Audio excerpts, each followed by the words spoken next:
কেমন আছেন সবাই? আঁখি শোভার আরেকটি ব্লগে আপনাদের সকলকে স্বাগত জানাই। এ তো আপনাদের আগের ভিডিওতেই দেখিয়েছিলাম, মা একদম সারপ্রাইজ ভিজিট করেছে এখানেই আমাদের খড়গপুরে বড়দিনের উপলক্ষে। সবারই অফিসে ছুটি রয়েছে, তো ওই জন্য মাও পৌঁছে গেছে। ভাই তো আগের দিনই এসে গিয়েছিল। আজকে পরের দিন সকালবেলায়, গতকাল কেক ফেক কাটা হয়েছে, সবাই মিলে খুব এনজয় করলাম। রাত্রেবেলায় কেক টেক খেয়ে আমরা শুয়ে পড়েছিলাম। এটি পরের দিন সকালবেলায় আপনাদেরকে গতকাল দেখিয়েছিলাম আমার গোলাপ ফুলের একটি কুঁড়ি এসছে। তো দুটো ফুল ছিল, তো এই যে দেখুন কুঁড়িটা মনে হচ্ছে একটুখানি বড় হয়েছে। কি যে ভালো লাগছে এটা দেখতে। মা তো চলে এসছে, অতএব রান্না বান্না নিয়ে খুব একটা চিন্তা নেই। আর এমনিতেও রান্না বান্না অনেকটাই করা রয়েছে, তো খুব একটা অসুবিধে হবে না। সবাই মিলে জলখাবার খেয়ে যে যার কাজে লেগে গেছি। ভাই ব্যস্ত আছে একটুখানি ল্যাপটপে, আর মা টুকটাক ঘরের কাজগুলো সারছে, কারণ আজকে ঘরে লেগেছে মিস্ত্রি। মিস্ত্রি বলতে আপনাদেরকে তো আগের দিন দেখিয়েছিলাম, ওই যে গেস্ট বেডরুমটা ছিল ওইখানে একটি খাট এনেছে ওই বাড়ি থেকে বিশাল। তো ওইটি একদম রং করা ছিল না, আর অনেক দিনের তো মেনটেন করা ছিল, কিন্তু ওই রংটা একটু উঠে উঠে গেছে, যা হয় আর কি। তো এই যে এখানে ডোর স্টপারগুলোও লাগিয়েছি।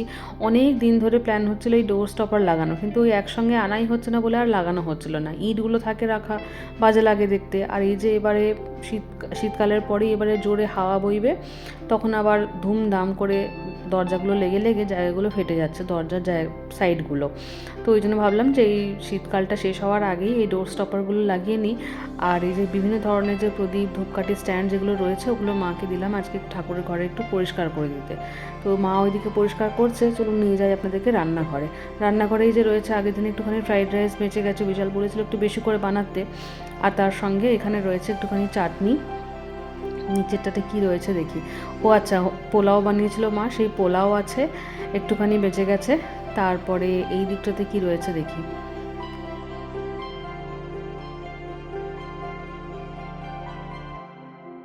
এটা তো ভাতের হাঁড়ি, ভাত আছে। মা বললো ভাত খাবে, ওই ফ্রায়েড রাইস পোলাও ওইসব খাবে না।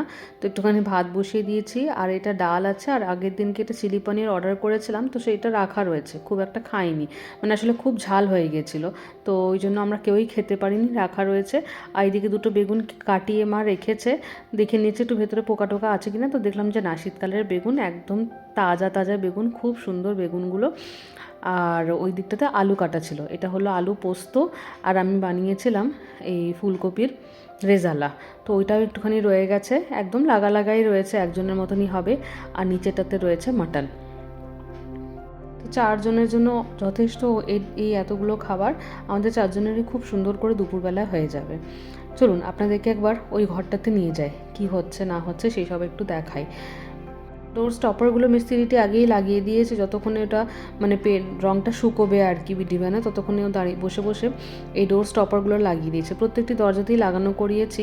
আর আগের দিন তো আপনারা এই খাটটিকে দেখেছিলেন চড়াচড়ি রাখা রয়েছে, আজকে একটু লম্বালম্বি করে দিলাম। কারণ কি, ওই দিকে জানলাটা তা নাহলে অ্যাক্সেস করা যেত না, বারবার মানে বিছানায় উঠে তারপরে জানলায় অ্যাক্সেস করতে হতো।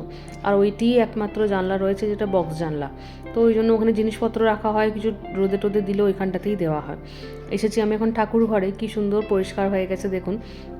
একটি লিকুইড দিয়েছিলাম মাকে, তার সঙ্গে আলাদা করে মা তেঁতুল আর নুনও নিয়েছিল, খুব সুন্দর করে পুরো বেসিন ধূপকাঠির স্ট্যান্ড প্রদীপ সব পরিষ্কার হয়ে গেছে। আর ভাই আর বিশাল একটুখানি বেরিয়েছে দুপুরবেলায়, ওদের মানে বিশালের একটু কাজেই বেরিয়েছে। তারপরে আর আমি আর মা এখানে বাড়িতে রয়েছি। আমার চান টান হয়ে গেছে, পুজো হয়ে গেছে, মা এখন এসেছে রান্নাঘরে, এই বেগুন পোড়া করছে। এত সুন্দর করে মা বেগুন পোড়াটা। এখানে একটু টমেটোটাকে হালকা করে নুন দিয়ে ভেজে নিচ্ছে, তারপর একটু নরম হয়ে গেলে তারপরে বেগুনগুলোকে দিয়ে দেবে। বেগুন পোড়ানো হয়ে গেছে আগেই। তো এই যে হয়ে গেছে এখানে বিছানার সেট আমাদের, চাদর পেতে দিয়েছি, মা বসে রয়েছে। কবে থেকে করব ভাবছিলাম, মা বললো দিয়ে আমি করে দিই। এই নাইটির যে বেল্টটা রয়েছে সেই জায়গাটি ছিঁড়ে গেছে, মানে বেল্টটা ছিঁড়ে গেছে। তো ওই জন্য ছুঁচ ছুতো সব কিছু মাকে দিয়ে দিয়েছি রোদে বসে বসে। এখন মা আমার ওই নাইটির বেল্টটা সেলাই করে দিচ্ছে। তারপর আমরা সন্ধেবেলায় চলে গিয়েছিলাম মেদিনীপুর চার্চ মেলায়। বিশাল বড় মেলা হয়, কিন্তু এত ভিড় জানেন, আমি ভয় আর ফোনটা বার করতে পারিনি, কোথায় পড়ে টরে যাবে বা খুব অসুবিধে হবে। অনেক জিনিস টুকটাক কেনাকাটা হয়েছে, আপনাদেরকে সেগুলো আস্তে আস্তে দেখাবো পরে, কিন্তু মেলায় আর আমি ভিডিও করতে পারিনি। তো ওই জন্য রাত্রেবেলায় সবাই এসে আবার ঘুমিয়ে পড়েছিলাম। তারপরে নেক্সট দিন মায়ের যাওয়ার পালা। মন আর বাড়ি সবটাই ফাঁকা।